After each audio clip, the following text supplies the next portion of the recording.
Hello everyone, this is Professor Vincent Torre Bongolan. Pag-usapan natin ang napakalaking issue kinakaharap ng ating bansa sa kasalukuyan. Ito po ay may kaugnayan sa naging pag-aresto sa dating Pangulong si Rodrigo Roa Duterte. Mga kaibigan, para sa kaalaman ng lahat, hindi po tayo tutol sa anumang reklamo, sa anumang pagdinig o sa anumang kaso na ibinibintang sa dating Pangulong si Rodrigo Roa Duterte. Kung ito po ang magiging daan upang malaman natin ang katotohanan. Kung ito po ang magiging dahilan upang tayo po ay mamulat at magising sa bagay na dapat nating isipin. Okay? Mga kaibigan, nais ko lamang po kasing sabihin sa maraming Pilipino na gone are the days na sa tuwing kampanya na lamang, sa tuwing eleksyon po, wala po tayong naririnig mula sa mga kandidato, kundi ang humanap ng butas, humanap ng ikasisira ng kanilang mga kalaban sa politika. Hindi po tayo sang-ayon sa ganoong mga pamamaraan o pamumulitika, mga kaibigan. 2025 na po, no? 2025 na po, malayo na po ang ating narating. Tigilan na po natin ang mga ganitong estratehiya upang magwagi sa posisyon na ating tinatakbuhan. Hindi po ako sang-ayon sa mga ganyang mga pamamaraan ng mga politiko upang ipakita sa taong bayan na sila ay malinis, maayos, matapat at may pusong maglingkod sa bayan at sa mga Pilipino. Humahanap sila ng mga bagay, mga kasiraan ng kanilang kalaban upang sila ay magmukhang mabuti sa mata ng maraming Pilipino. Hindi ba't mas maganda na sa tuwing kampanya ay makakapanood tayo, makakarinig tayo ng mga plataporma ng mga kumakandidato. Malaman ang kanilang mga plano sa ating bayan at sa mga Pilipino. At kung ang mga planong ito ay para sa ikabubuti ng ating bayan, ikabubuti ng mas maraming Pilipino, ilatag nila ang mga hakbangin na kanilang naiisip. Nang sa gayon ay ma-assess natin kung sila ba ay karapat-dapat na mamuno sa ating bayan. Hindi ba't mas maganda ang ganitong uri ng pangangampanya kesa ang siraan ang mga kalaban sa politika? Kung inyong matatandaan, mga kaibigan, ito po ang nais ipahiwatig at gawin, no, ni dating Pangulong si Rodrigo Roa Duterte. Minsan po siyang tinanong nang siya ay manalo bilang Pangulo ng Republika ng Pilipinas. Ang sabi po niya, tapos na ang nakaraang administrasyon. Wala na tayong magagawa dyan. There is no point para pag-usapan pa ang nakaraang administrasyon. Kung may mali, wala na tayong magagawa. Nagawa na yan. Kung mayroong hindi tama, kalimutan na yan. Ang mahalaga, harapin natin ang kasalukuyan. Hindi ba't napakaganda? Okay, so ito po ay pag-usapan natin ang tungkol sa Rome Statute of the International Criminal Court. Nakalagay po sa Article 59, Arrest Proceedings in the Custodial State. So, pag sinabi pong custodial state, ito po ang Pilipinas. Marami po kasing argumento ang lumalabas sa mga social media platforms. Ang sabi ng iba, hindi na raw po applicable sa ating bansa ang Article 59 dahil we are no longer a member of the International Criminal Court. Kung gayon pala mga kaibigan, na hindi pala ito applicable sa ating bansa, ayon sa isang profesor ng law. E di ibig sabihin, hindi na rin applicable ang krimen na isinampa sa International Criminal Court. Ito po ang krimen na tungkol sa humanity. Ano po ang kasong isinampa against the former President Rodrigo Roa Duterte? Crimes against humanity. Okay? The crimes against humanity, nakalagay po ito sa Rome Statute of the International Criminal Court. Article 7, if I were not mistaken. Ito po ang crimes against humanity. Ngayon, sinasabi ng isang profesor na ito, hindi na raw po applicable ang Article 59. Ang mga nakikita po ninyong yan ay hindi raw po pwedeng i-apply sa dating Pangulong si Rodrigo Roa Duterte dahil hindi daw po tayo miyembro ng International Criminal Court. Okay? Ang nais po nating sabihin, kung hindi po tayo miyembro ng International Court at hindi po ito applicable, itong Article 59, para sundin, edi dapat hindi rin applicable ang kasong isinampa laban sa dating Pangulong si Rodrigo Roa Duterte. Basahin po ninyo ang Rome Statute of the International Court, Article 7. Ito po yung crimes against humanity. So, kayo po ang tatanungin, hindi na nga ba applicable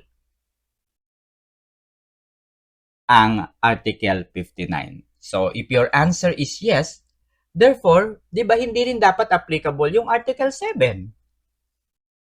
Okay, so pag-usapan natin ng mabuti itong mga nakalatag na mga proceedings sa Article 59. Number 1, a state party which has received a request for provisional arrest or for arrest and surrender shall immediately take steps to arrest the person in question in accordance with its laws and provisions of Part 9. Mamaya babasahin natin yung Part 9.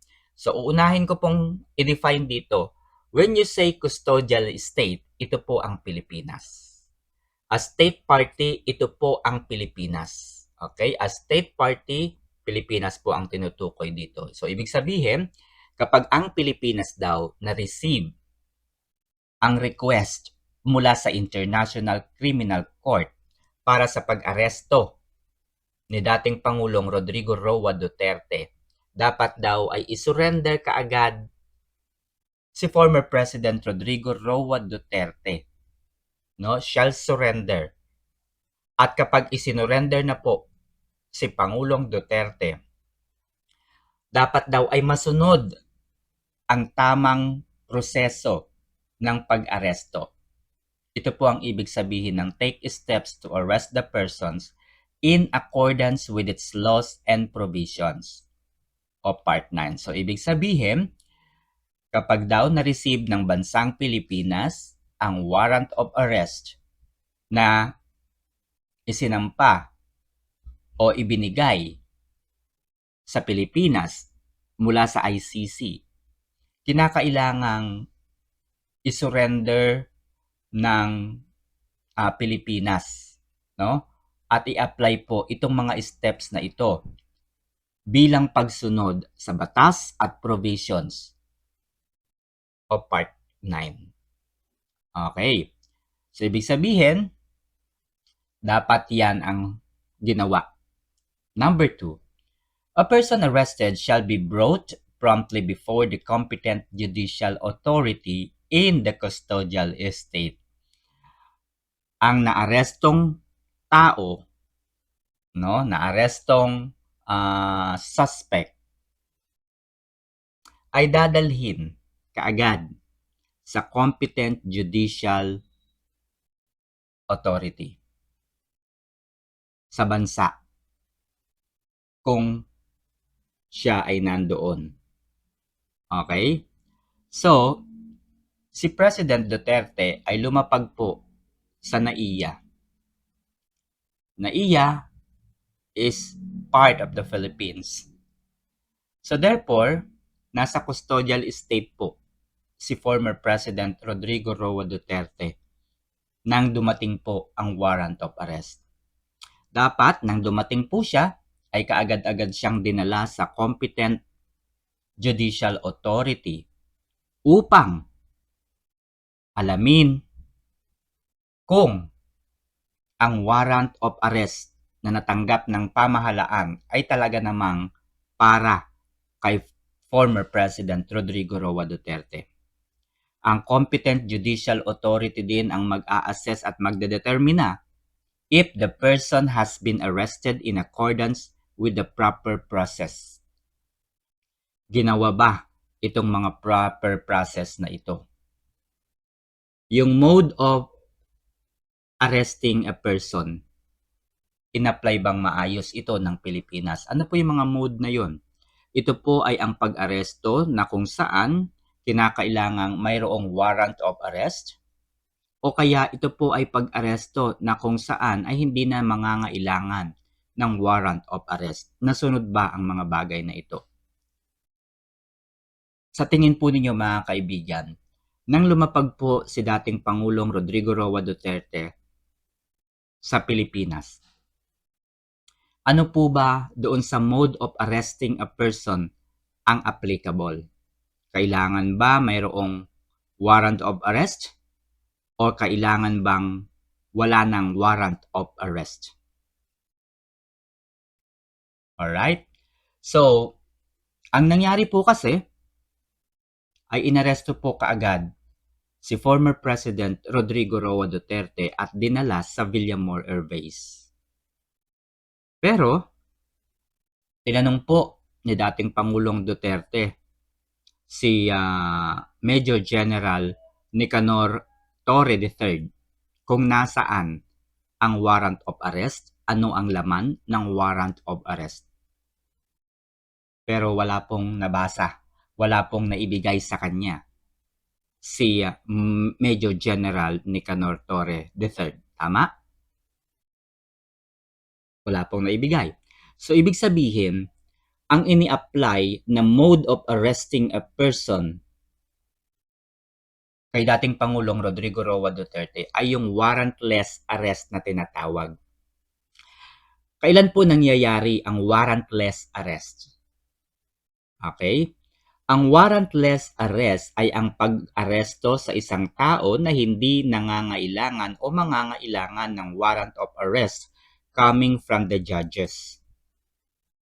Ito po ay isinasagawa ng mga otoridad, maging ang civilian, kapag nakita nila ang isang krimen na nasa akto. Ibig sabihin, ito po yung tinatawag nating if the crime was caught in flagrante delicto. Okay? Halimbawa, i-apply natin ito.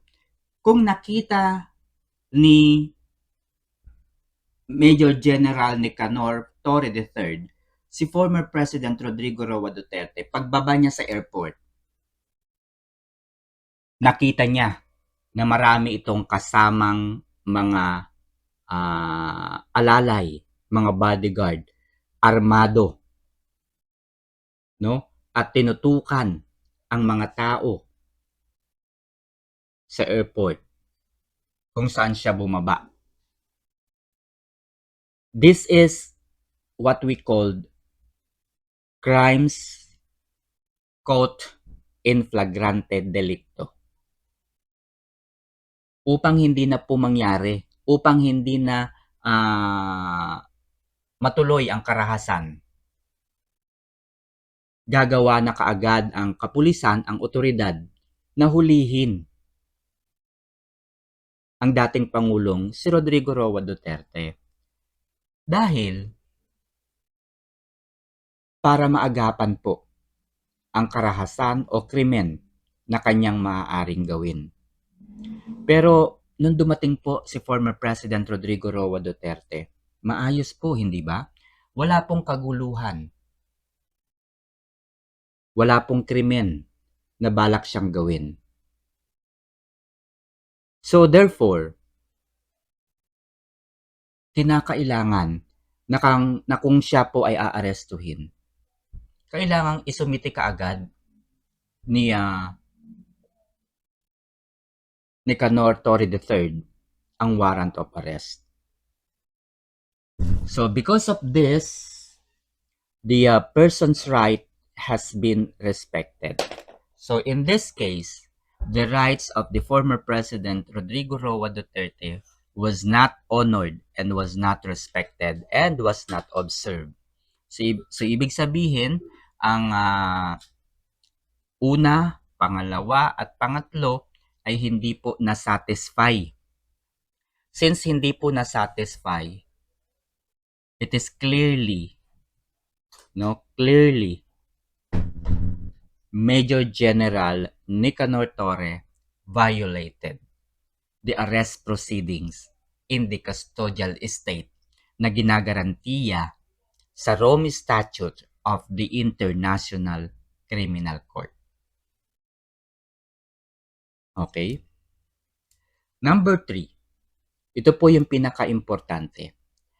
The person arrested shall have the right to apply to the competent authority in the custodial estate for the interim release pending surrender.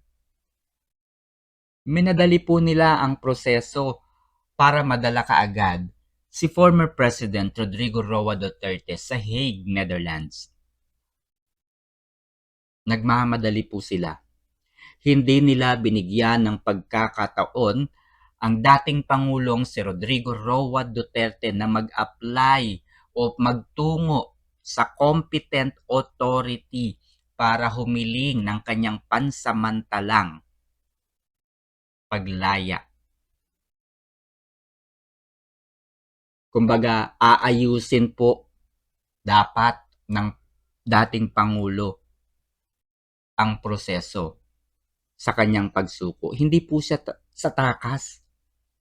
Siya po ay binibigyan po ng Rome Statute of the International Criminal Court ng pagkakataon na humiling sa competent authority sa bansang Pilipinas, custodial estate. Pansamantala po siyang hihiling ng kalayaan. Magsusumite po siya ng kanyang petition bago siya susuko sa otoridad. Pero hindi po ito nangyari at ginawa. Dahil minadali po ang kanyang paghahatid, ang paghahatid sa kanya sa Hague, Netherlands. Ano pa po ang narinig natin kay Nicanor Torre III? Kapag hindi tumayo si former President Duterte sa kinauupuan niya upang umakyat sa eroplano, siya ay kakalad ka rin nito. Tama, di ba? Narinig ninyo mga kaibigan yan? Kakalad ka rin niya si Duterte. At binabawalan po niyang kausapin ni Attorney Martin Delgra. No? Binabawalan po niyang kausapin si Duterte. Pinapalayo po niya si Attorney Martin Delgra. Diba nakita natin si Kitty Duterte, sabi niya, "Huwag mong hawakan." Ibig sabihin ni Kitty Duterte dito, huwag hahawakan at ilalayo si Attorney Martin Delgra dahil kinakausap pa niya si dating Pangulong Rodrigo Roa Duterte. So ipinagkait ng mga otoridad kay former President Rodrigo Roa Duterte ang mga karapatang ito. Okay? Sa mga nakapanood po doon sa preliminary hearing na ginawa kagabi, no? Ito po ang ating katanungan. Ito rin po ang katanungan ng ICC. Was the guidelines stated in the Rome Statute of the International Court lawfully and legally applied in the custodial estate of the arrested person. Yan po mga kaibigan ang isang napakagandang oportunidad natin para tulungan po ang ICC na malaman ang katotohanan. Sa pagdinig po kahapon ay nais ng ICC na alamin kung ang pag-aresto po sa dating Pangulong si Rodrigo Roa Duterte ay naaayon sa Rome Statute of the International Criminal Court. This is the opportunity for us Filipinos na sabihin ang ating naobserbahan nang siya po ay inaresto. Okay? Alam naman po natin, no? Na inaresto po si dating Pangulong Rodrigo Roa Duterte pagbaba po niya kaagad sa Ninoy Aquino International Airport. At ito po no ang nangyari sa ICC. During the initial appearance hearing at the ICC, the court emphasizes the purpose of the proceedings, which is to address key questions. Specifically, the court seeks to determine whether Article 59 of the Rome Statute of the International Criminal Court was properly followed and applied by the custodial estate. As Filipinos currently in the Philippines, we should take this opportunity to inform the public about our observations from the moment the former President Rodrigo Roa Duterte arrived at the Philippine airport, his transfer to the Villamor Air Base, and ultimately his departure to Hague, Netherlands. Okay mga kaibigan, ito po ang magandang opportunity na ibinigay sa atin ng International Criminal Court. Sa mga Pilipino po na nakapag-observe, no, nakita po natin ang ginawang pag-aresto sa dating Pangulong Rodrigo Roa Duterte. Hindi po nai-apply ang mga nakasulat sa Article 59, di ba mga kaibigan? Meron po tayong mga videos na mapapanood sa iba't ibang social media platforms. No? Gamitin natin ang mga ito upang sabihin at ipahayag ang ating nakita at naobserbahan. Malaking tulong po ito sa dating Pangulong si Rodrigo Roa Duterte dahil malalaman po ng ICC na mali ang ginawang procedure ng mga otoridad. Okay, paano po tayo makatutulong? I-komento po ninyo sa video na ito ang inyong naobserbahan at nakita mula po ng ilapag o lumapag sa Pilipinas ang eroplanong kinaslululan ni dating Pangulong Rodrigo Roa Duterte. Okay? Ikwento po ninyo sa comment section ng video na ito. Napakahalaga po na malaman ng maraming bansa yung naobserbahan natin. No, lalo na po yung kausap nila si Nicanor III, Nicanor Torre III. Ayoko pong banggitin ang apelyido niya kasi pareho po kaming Torre. Okay? So, ayun po, magandang opportunity po ito, mga kaibigan. Magkomento po tayo, ikwento po natin ang ating naobserbahan at nakita mula po ng bumaba sa NAIA, ang eroplanong kinasasakyan po ni dating Pangulong Rodrigo Roa Duterte nang ito po ay manggaling sa Hong Kong. Okay? So, ikomento po natin yun. Ito po ang mga legasiya ni dating Pangulong Rodrigo Roa Duterte na hindi ko kayang kalimutan.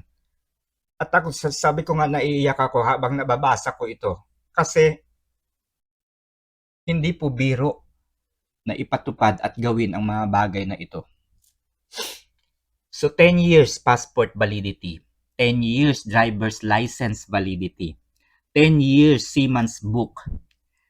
Pinirmahan po niya ang bill na nagbibigay ng free education sa mga kabataan.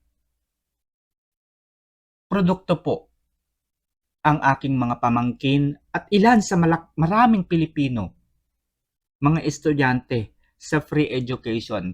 Pwede pong mag-aral ang mga kabataan sa private universities nang wala po silang tuition na binabayaran.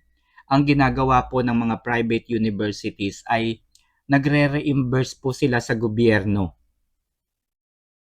ng gastos na kanilang ibinigay sa estudyante. So, ibig sabihin, pwede tayong mag-aral sa private schools, private universities nang wala tayong tuition na binabayaran.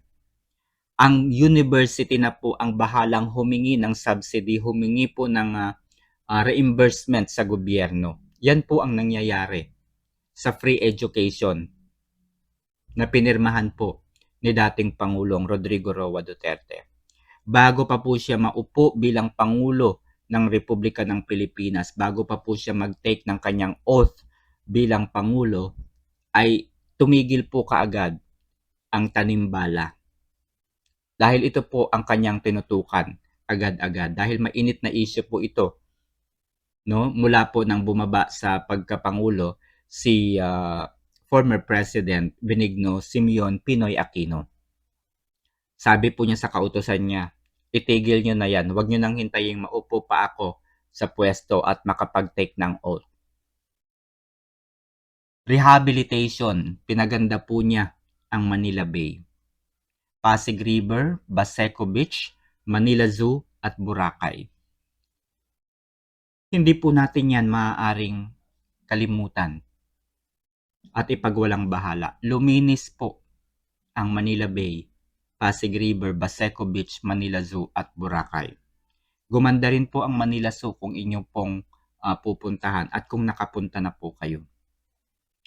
Infrastructure projects such as the airport, seaport, coastal roads, bridges, skyways, schools, hospital, at malasakit center.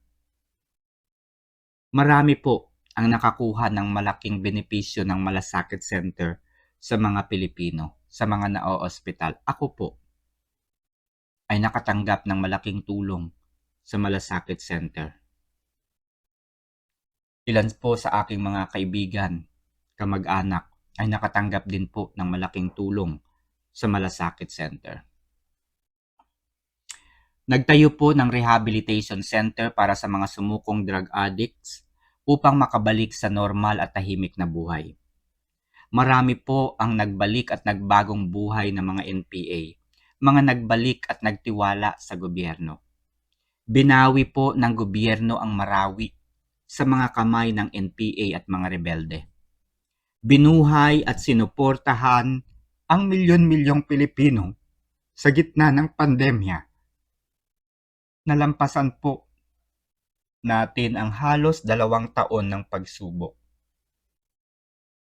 Work from home po tayo, bawal lumabas. Pero nakasurvive po tayo. Bawal magtrabaho. Pero naisip nyo ba na kung hindi dahil sa pamumuno ni dating Pangulong Rodrigo Roa Duterte, nalampasan natin ang 2 years. Wala po tayong trabaho, maraming mga kumpanya ang nagsara, marami ang nalugi dahil hindi nakapag-operate. But here we are. We survived. We survived. Marami pong naipatayong infrastructure, mga skyways. Kahit na po pandemya, tuloy-tuloy ang programa. Hindi nyo ba naiisip yan? Bumaba po ang bilang ng krimen sa pamamagitan ng pagtugis sa mga kriminal at pagsugpo sa mga krimen na dulot o resulta ng malawak na kalakalan ng droga. Now, pag-usapan natin ang war on drugs. Ito po ang pinakamabigat at pinakamahirap na programa na kanyang inulunsad sa kabila ng katotohanang marami siyang masasagasahang malalaking tao. During his presidency, former President Rodrigo Roa Duterte sought solutions to combat and eradicate crimes, primarily due to the widespread of drug trade. This led to the launch of the War on Drugs campaign. To ensure its success, various strategies were implemented, including Oplan Tukhang. Duterte assured law enforcers that he would take full legal responsibility for their actions in carrying out the program. As a result, crime rates decreased and numerous drug users voluntarily surrendered, with many approaching the government seeking rehabilitation. To support them, Duterte established rehabilitation centers. Criminals, drug addicts, and corrupt officials, both in urban centers and remote provinces, were compelled to comply, contributing to a more peaceful environment for Filipinos. People could not walk the streets even at night, feeling a greater sense of security. President Duterte understood the challenges of the campaign, knowing it would inevitably affect criminals, drug traders, and other offenders. Marami po siyang masasagasahan. However, with his firm assurance of legal protection, law enforcers carried out his directives with confidence and without hesitation. Sa Tagalog po, alam po niya na ang War on Drugs campaign, marami pong mga offenders, mga criminals, drug traders ang maaapektuhan dito at masisira. Pero dahil binigyan niya ng assurance ang mga otoridad, ang mga law enforcers na gawin ang kanyang mga ipinag-uutos o kautusan, nagkaroon ito ng mga pagsunod, mataas na kumpiyansa na gawin ang kanilang katungkulan. Sundin ang kautusan ng Pangulo. Ano po ang mandato ng mga law enforcers, mga PNP, military? To protect the country and to protect the people. So dahil nga po sa responsibilidad na ito na ginagarantiya ng Pangulo, ang mga otoridad ay ginawa ang kanilang tungkulin nang walang pag-aalinlangan. Sa kanyang mga interviews at sa kanyang mga kautusan, lagi po niyang sinasabi, I alone take full legal responsibility in the execution of my orders. Sa ibig pong sabihin, lahat ng aking kautusan ay aking inaako. No? Sa mga kautusan na sinunod ang aking kautusan. Yun po ibig sabihin niya dito. Kung ang mga otoridad ay sinunod ang kanyang kautusan, inaako niya ang responsibilidad. Take note, no? Kung, kaya po meron siyang karagdagan dito, kung ang mga otoridad ay ginawa ang kanyang kautusan, inaako niya ang responsibilidad. So ano po ang ibig sabihin nito? Inaako ni former Rodrigo Roa Duterte ang responsibility sa anumang magiging resulta ng kanyang kautusan, provided na ang kanyang order ay sinunod at ginampanan ng mga autoridad. Meaning, kapag inabuso at hindi sinunod ang kanyang utos, hindi niya ito responsibilidad. Hindi na niya ito tutulungan dahil hindi ito kasama sa kanyang kautusan. Ang ginagarantiya lamang ni dating Pangulong Rodrigo Roa Duterte ay ang mga sumunod sa kanyang ipinag-uutos. Ang mga otoridad na hindi po sumunod at lumampas sa kanilang tungkulin o kanilang dapat gampanan, hindi po niya yun inaako. Okay? Ang ibig sabihin lamang po noon, guilt is personal. Hindi maaaring ipasa sa Pangulo ang naging pagkakamali ng mga otoridad na umabuso sa kanilang tungkulin. Kaya nga po nakasuhan ang 3 pulis na pumatay kay Kian de los Santos. Okay? So basahin natin at ipagpatuloy, i-interpret natin kung ano ang sinasabi sa Rome Statute of the International Criminal Court.